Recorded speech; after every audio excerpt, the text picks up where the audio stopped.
السلام عليكم ورحمة الله وبركاته. أعزائي متابعي إبراهيم المنيسي في كل مكان، أهلا ومرحبا بكم. مبروك للأهلي، درس قوي جدا من بنات الأهلي للاعبات الزمالك في الكرة الطايرة. الحقيقة مباراة ممتعة جدا في صالة استاد القاهرة. الأهلي كان فاز في ملعبه، الزمالك فاز في ملعبه. المباراة النهاردة في الدوري المباراة الثالثة في الاستاد، كانت مباراة في قمة الإثارة والندية والقوة. الاهلي كسبها 3-1، اداء رائع جدا جدا لبطلات الاهلي: دعاء الغباشي ومي غزال وآية الشامي وندى وسارة امين وزينة العالمي وشروق فؤاد ونهلة سامح. الحقيقه كتيبه حمد الصافي ما شاء الله عليه. احنا شفنا الفريق ده اتعرض لألاعيب قذرة قد ايه، كان هدفه تفريغ الفريق من قوته. نادي الزمالك يسحب 4 لاعبات او 5 من القوة الضاربة للنادي الاهلي على اساس انه يوقع هذا الفريق الاسطوري اللي داخل موسوعة الارقام القياسية في احراز البطولات. لكن الاهلي يأكد من جديد انه هو من يصنع البطل. الاهلي هو اللي بيصنع البطل والبطلة، والاهلي هو سر التفوق. الفكرة مش فكرة الافراد، مع كل الاحترام والتقدير ليهم ومجهودهم، لكن في النهاية انت بتتكلم على النظام وعلى السيستم وعلى القيمة وعلى حاجات كل ما يتعلق بصناعة البطل. فهذا الفريق اللي تعرض لعملية التفريغ وعملية الإسقاط النهاردة بيثبت بقوة شديدة جدا انه قادر يحافظ على قوته ويحافظ علعلى بطولاته، حتى مع تدعيم المنافس بأفضل لاعبات كانوا في النادي الأهلي. الاشواط، الشوط الاول من الاول الاهلي فاز 25-21، الزمالك خد الشوط الثاني رغم ان الاهلي كان متقدم طواله 24-26، لكن الاهلي رجع تفوق في بعد كده 25-22 في الوقت او في الشوط الثالث او الرابع. المساله كانت في منتهى النديه، الاهلي كسب 28-26. مبروك لحمد الصافي ومبروك لبطلات الاهلي الفوز المهم جدا اللي له دلالات كبيره قوي. عايز اقول لكم النهارده كله بيخدم الاهلي، كله في خدمه الاهلي، مش بس في الكره الطايره، حتى في كره القدم يا سيدي. الدوري النهارده كان فيه ماتشين، الماتشين مهمين للاهلي المتصدر للدوري واللي حاطط رجل على رجل في الصداره، حتى وهو لعب اقل ب3 ماتشات من غيره.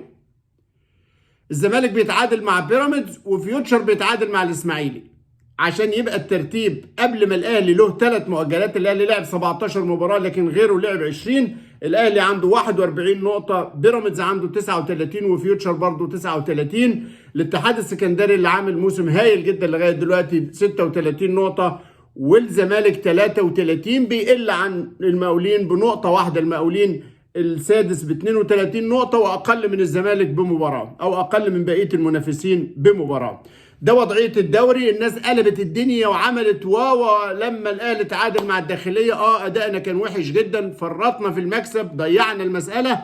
لكن خدوا بالكم، ما انتوا ديكوا شايفين النتائج كلها ماشيه ازاي. اللي لفت نظر الحقيقه في مباراه فيوتشر والاسماعيلي، اولا بيلعبها في استاد السلام، ده الملعب اللي هيستضيف بكره مباراه الاهلي والقطن الكاميروني بكره السبت.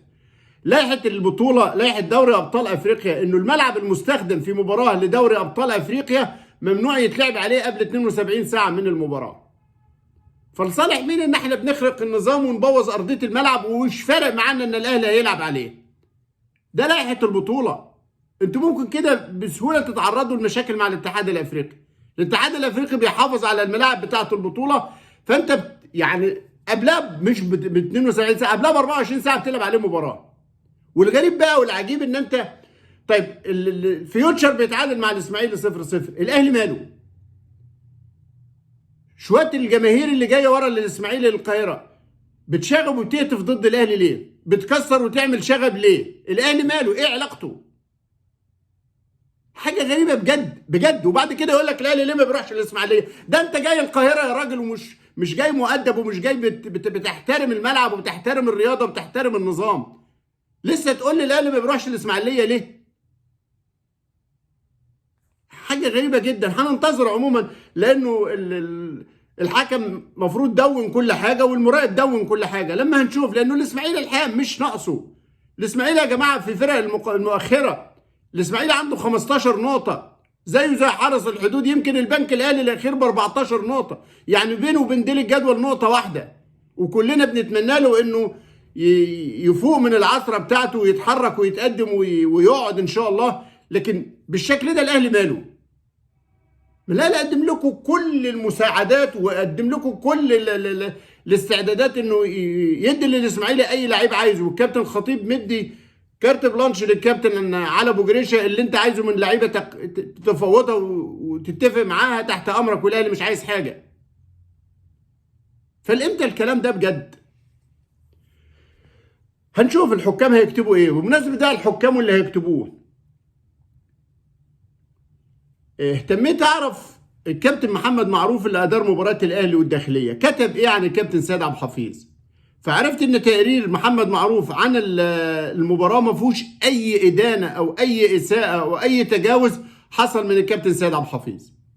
كل ما في الامر انه سيد وهو خارج بيقول لمحمد معروف يا كابتن خلي اللعب، خلي الكره في اللعب شويه، مش معقوله كل واحده طيط وقف، طوط وقف، طيط وقف، صفاره مع كل لعبه. الكره مش ان بلاي فتره كافيه. فقام عيل ملوش اي 60 لازمه من الاداريين بتوع الداخليه راح داخل في الموضوع وراح متطاول على سيد عبد الحفيظ. انت مالك يا ابني انت؟ فسيد كان بيقول له كده، بيقول له انت مالك؟ انت ايش دخلك؟ انا بكلم الحكم في حاجه، انت ايه مالك؟ الله، هو انت عشان اداري في الداخليه فاكر ان انت باشا؟ ايه الكلام الفارغ ده؟ لا، دي كوره ودي رياضه. سيد عبد الحفيظ غلطان، سيد عبد الحفيظ هيتجاوز مع الحكم اللي حاسبه. ايه اللي دخل الاداري التاني ويتطاول ويسب ويغلط ويقل ادبه ليه كده؟ انا متاكد ان الكابتن علاء عبد العال وهو راجل رياضي محترم جدا لا يمكن يوافق على كلام فارغ زي ده، لا يمكن. ايه الكلام الفارغ والتفاهه دي؟ المباراه لعب الداخليه، لعب مباراه برجوله، لعب وهو ناقص. الناس قالت لك برافو علاء عبد العال ولاعيبته، برافو جدا، عملوا ماتش كويس واستحقوا ان هم يفاجئوا الاهلي واستحقوا انه يكافحوا ويتعادلوا بشرفهم وبعرقهم. انما عيل زي ده هو ماله؟ محمد فاروق محمد معروف لمسؤول اللجنه، الراجل ما ذكرش اي حاجه على اللي حصل مع كابتن سيد عبد الحفيظ، لانه عارف ان ده كان حوار عادي جدا. وحتى معروف يعني غلطان ان هو رد وقال لك ما حدش يعلي صوته ما حدش يعلي صوته، لا، هو كان الحوار عادي جدا وودي. ومعروف قال لمسؤول اللجنه ما حصلش اي حاجه، وبالعكس الفرقتين خرجوا راضيين بالاداء، وكانت في اشاده باداء التحكيم في المباراه وما كانش فيه اي اعتراض. لكن تقرير معروف ده اللي ما اشارش لاي خطا من سيد عبد الحفيظ بيكشف شويه الناس الجبنه اللي ماسكين سيد عبد الحفيظ على الربابه. قال ايه؟ غده الاخلاق نقحت عليهم قوي وبقوا بيتكلموا لا اصله ما ينفعش يا سيد واصله ما ينفعش يا سيد. كنت فين انت من اللي حصل مع امين عمر؟ هاتولي مره كان مرتضى منصور بيغلط وبيتجاوز وبيذكر الفاظ خلي مدحت شلبي او غير مدحت شلبي مره نطق بلفظ واحد دفاعا عن الاخلاق اللي ما بيعرفوش يدافعوا عليها الا لما سيد عبد الحفيظ الراجل يتكلم. وسيد بيتكلم بقول لكم مع الحكم، اذا كان اخطا الحكم يدينه، الحكم يعاقبه. لكن ايه فكره ان انتم مستلمين سيد على الربابه على طول؟ بقول لكم منتهى الجبن اللي ما حدش كان بيفتح بقه في حالات تانية، وذكرتها لكم اللي حصل مع امين عمر في اسوان، لدرجه ان الراجل لما قال لك بس على العقوبه طلعوا عينه.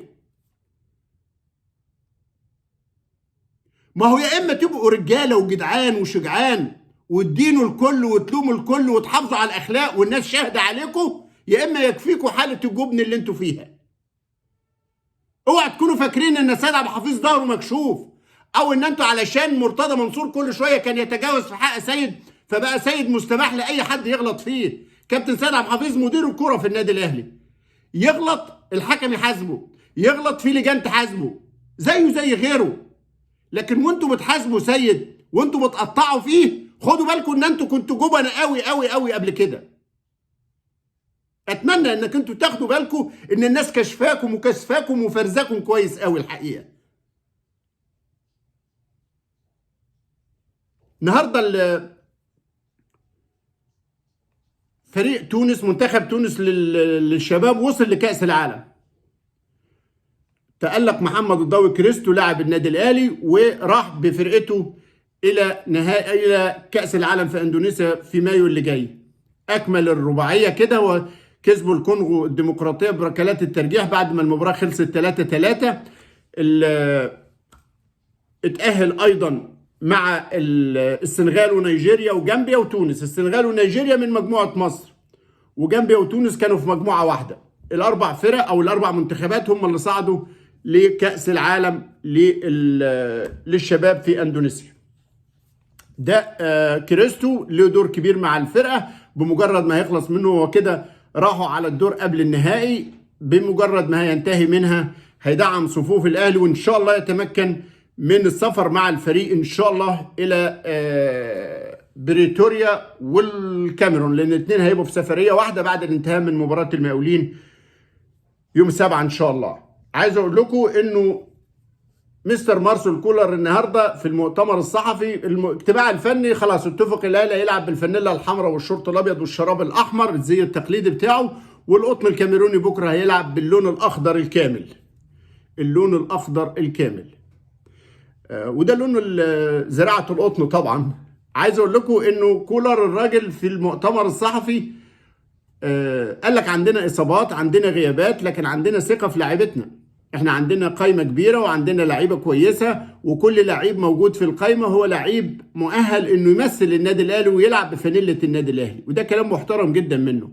قال ان انا شايف انه الاداء قل شويه من بعد ما رجعنا من كاس العالم. احنا لعبنا لغايه دلوقتي 26 مباراه مع النادي الاهلي، اشتغلت 26 مباراه، خسرنا 3 مباريات فقط.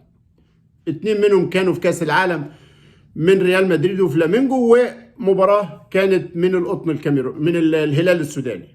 فدول ال3 مباريات اللي خسرهم. قال لك ده معدل كويس جدا، لكن في اخطاء، طبعا في اخطاء، في غيابات مؤثره في المباراه اللي جايه. انتوا عارفين انه متولي، ويمكن غياب متولي هيعوضه عبد المنعم شويه.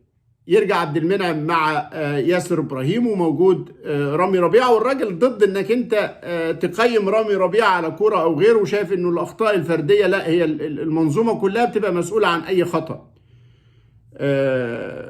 بالاضافه لغياب طبعا حسين الشحات وعبد القادر.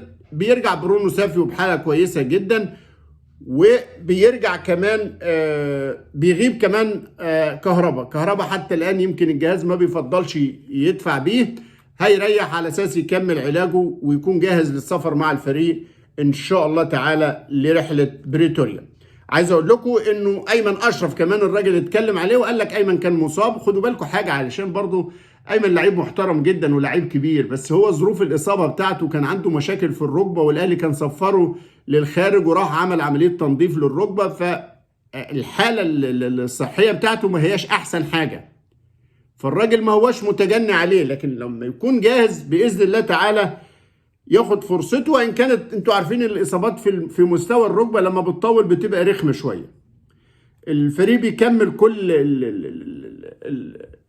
القائمه بتاعته، عنده عدد كبير من اللعيبه اللي هيعتمد عليهم باذن الله. كل من يثق فيهم مستر مارسيل كولر، زي ما الراجل قال لك انا ثقتي في كل اللعيبه كبيره، هلعب للفوز. احنا عندنا 4 مباريات، هدفنا فقط الفوز في كل مباراه، لكن هنتعامل مع كل مباراه على حده واحده بواحده لغايه لما نخلص كل المباريات بتاعتنا.